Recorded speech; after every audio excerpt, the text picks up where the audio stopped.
Le dernier quart d'heure de Smart Bourse chaque soir, c'est le quart d'heure thématique. Le thème ce soir, c'est celui du M&A en général et des opérations boursières au cours de l'année 2025, en particulier avec le dernier baromètre, 14e du nom, qui a été publié par la banque Alantra.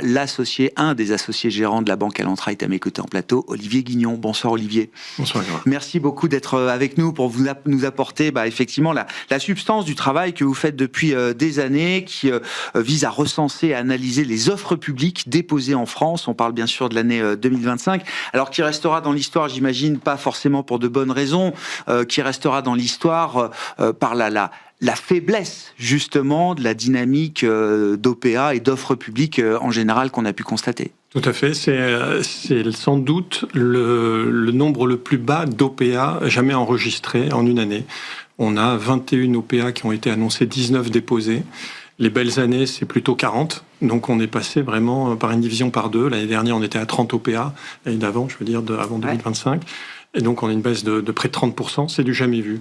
C'est du jamais vu depuis la création du baromètre il y a 10 ans. Mais même avant, on n'est jamais tombé si bas. Il y a peut-être deux débuts de raisons qu'on pourrait avancer. La première, c'est l'instabilité politique, économique qui rend les investisseurs attentistes, c'est évident.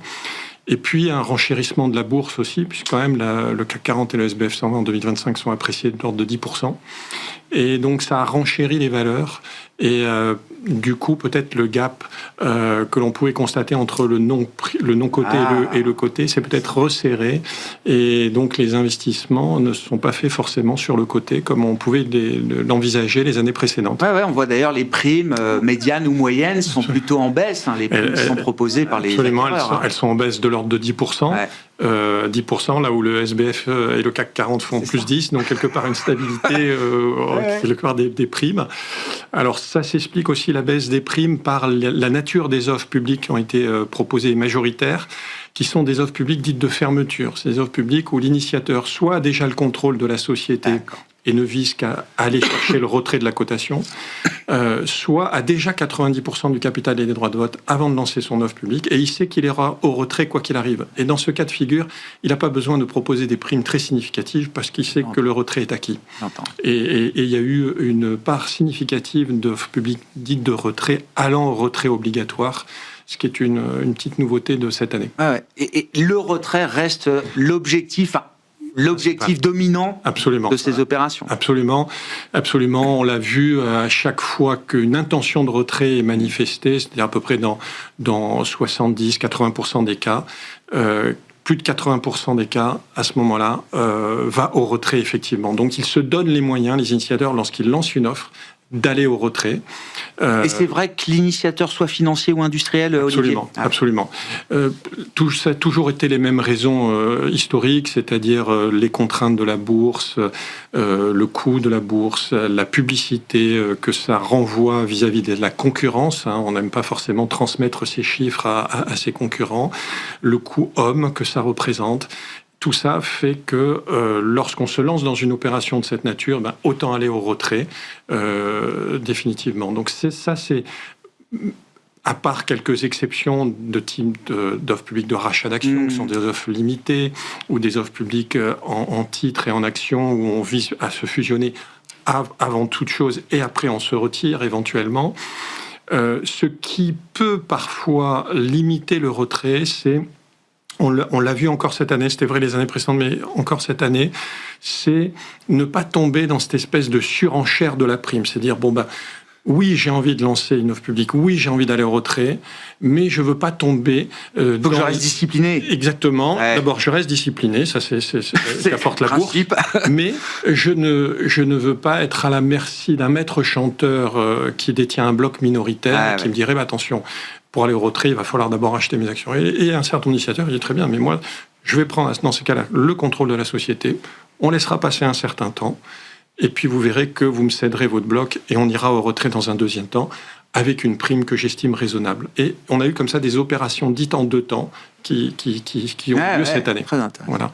Je reviens sur tous les points négatifs, et j'ai cette liste en tête, et je l'entends encore régulièrement, tous les points négatifs liés à la cotation. Alors, de l'autre côté quand même de la balance, j'ai envie de dire qu'on n'a pas eu beaucoup d'introductions en bourse, je crois, l'an dernier, 1 ou 2 peut-être seulement sur le marché français. Donc peut-être que si on avait des succès d'introduction boursière, peut-être que la perception ou le coût homme ou le coût de la cotation peut-être serait compensé aussi par un financement en capital qui peut être conséquent, l'arrivée de nouveaux actionnaires qui peut être aussi intéressant, une base actionnariale qui s'élargit, etc. Enfin, il y a aussi des plus face à ça, mais qu'on voit beaucoup moins aujourd'hui. Est-ce que la convergence des valorisations entre public et privé peut aussi à un moment ramener la bourse comme source de financement, en tout cas comme une option crédible de source de financement pour des entreprises qui préfèrent vivre dans le privé aujourd'hui?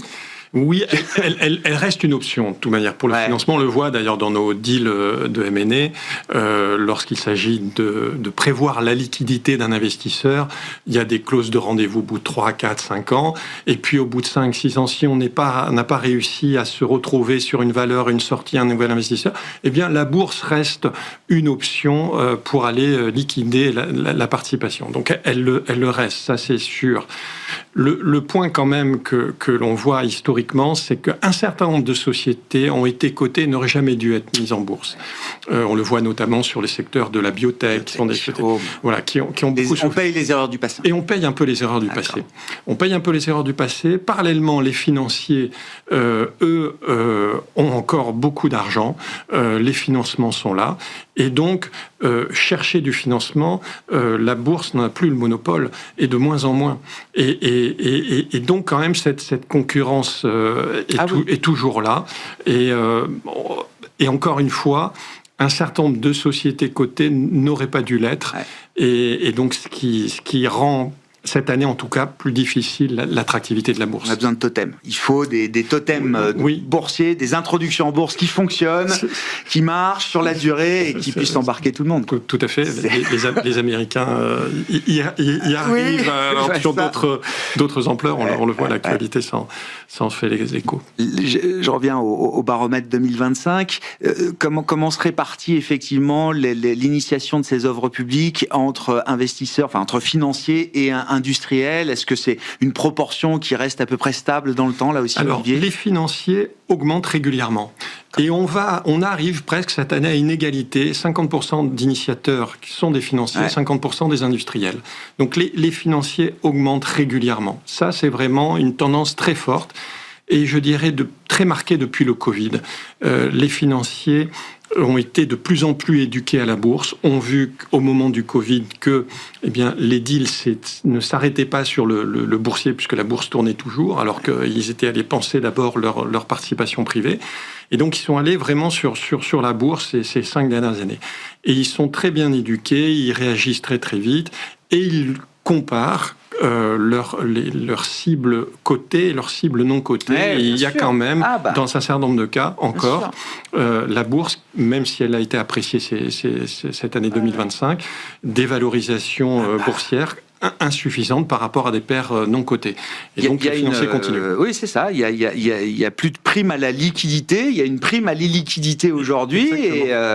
Exactement. La liquidité, normalement, est un actif qui a de la valeur, mais c'est vrai que depuis longtemps, les financiers arbitre ça. C'est intéressant, d'ailleurs. On voit, est-ce que les tailles des deals augmentent? Parce que je voyais qu'il y a eu un peu plus d'opérations menées sur Euronext plutôt que sur Euronext Growth, qui est généralement réservé à des entreprises de croissance, alors qui ont des croissances beaucoup plus importantes, mais des tailles d'entreprises parfois plus petites aussi.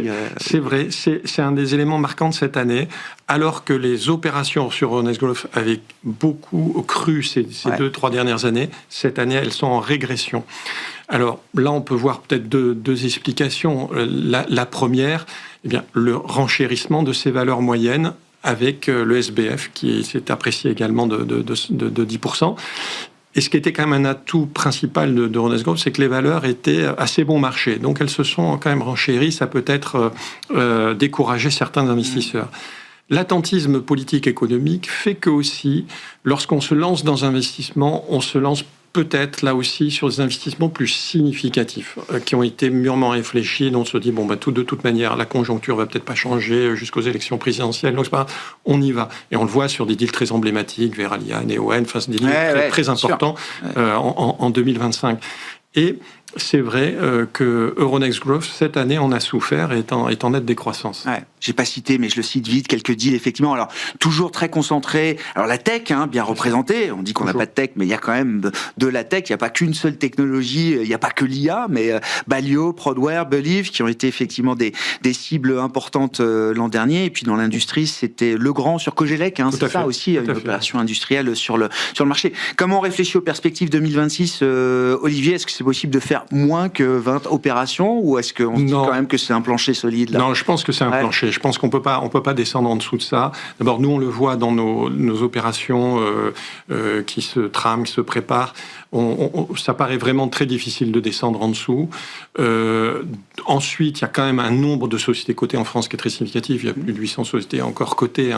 Donc, il y a de quoi alimenter les mouvements.